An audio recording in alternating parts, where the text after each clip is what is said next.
A guidance for muttaqeen. This is how Allah opened Holy Qur'an, that Qur'an is going to be our guidance. Qur'an is the power of our existence. Holy Qur'an is the uncreated speech of Allah. And right at the beginning after Surah Al-Fatiha, which contains all of Holy Qur'an, that from Bismillahir Rahmanir Rahim, that contains all the realities of Holy Qur'an. It opens into 7 fountains. These 7 fountains are the source of every ayatul kareem of Holy Qur'an.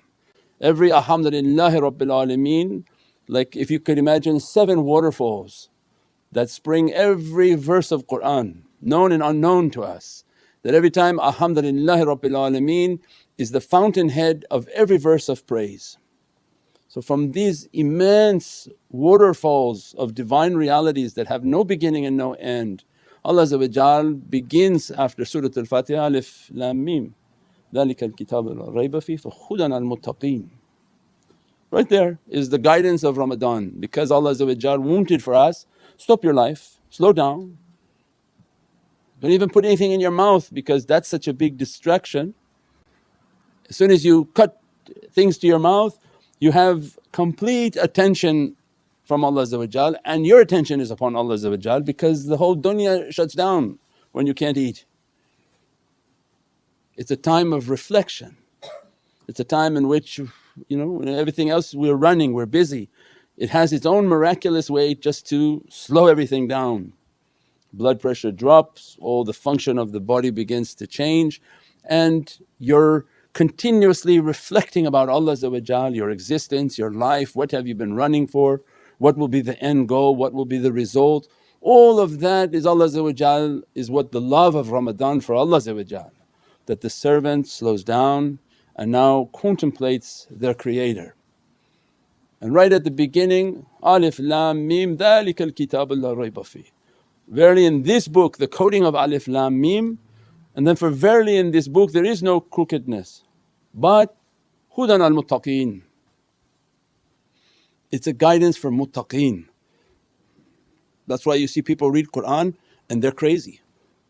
They read Qur'an and they're crooks and thieves. Why? Because Allah said, hudan al-muttaqeen. They didn't say it's going to be for you a guidance until you submit. That all the fasting, praying, all of these things that we're doing, if we don't do with sincerity and we don't do with all the senses, how they read the same verses but they're violent people. How they read the same verses and they have very aggressive interpretations because they're not muttaqeen. They're reading Furqan, they read right and wrong. Means this can be a Furqan if you have love of Sayyidina Muhammad because it has to be mixed with the Arabic messenger. What that means is that the light of Prophet has to be in your heart. Then when you read it, it's now above the level of Furqan and now becomes Qur'an. Otherwise if they don't have that ishq and love, they read but Furqan is all right and wrong, right and wrong, right and wrong. It's devoid of a ishq and love and very harsh, and that's the other groups that are very tough. So Allah giving us an opportunity that if you're going to begin to read Holy Qur'an, especially in the month of Ramadan, hudan al-muttaqeen, that it's a guidance for the muttaqeen, because muttaqeen that they use all their senses for Allah. They're not submitting, just say, okay I'm submitting my nafs myself. I'm asking, Ya Rabbi, I'm submitting my senses, my hearing for you. Samina wa atana, my eyes for you and I close them. Fast with your eyes, look at your feet, don't look around, don't look at bad. When you do, make tawbah and istighfar. Fasting with our breath, that don't get into conversations and discussions that are unnecessary. Definitely not to fight and to argue. Unnecessary speech is like overeating and is abusive, because every word that we put out you cannot take it back and the angel already wrote it. So it says like taking the elephant through the eye of a needle, once you squeeze it through you can't bring him back because it's written now in a kitab. Fasting with our hearing, with our eyes, with our breath, with our senses and our hands means every aspect of our being is to enter into the fast. so that Allah make us to be muttaqeen, those whom have a immense taqwa.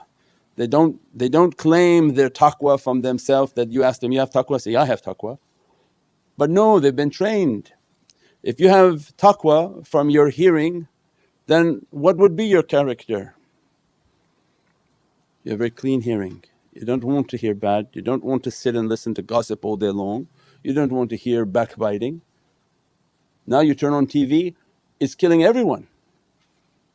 The news is just backbiting, it's no more khabar, it's no news what he did, what that is. One guy sit there and just keep talking bad, just keep talking bad, just keep talking bad, because ghaibah is going to destroy these realities, and all shaitan wants to do is destroy insan on mass scale so that they can't reach the satisfaction of Allah.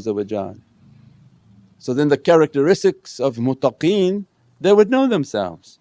So, Shaykh, how do I know if I'm muttaqeen? And then you would know if your hearing is of a caliber in which you are in a continuous fast that you don't want to hear bad. You have a lot of comfort in being alone, because as soon as you're with people they want to talk, and mostly they want to talk garbage about other people if you give them opportunity. And say, well, I'm not saying it, they're saying it, but listening to it is as bad as the one speaking to it, because it's contaminating the heart. The garbage goes out, it contaminates everything.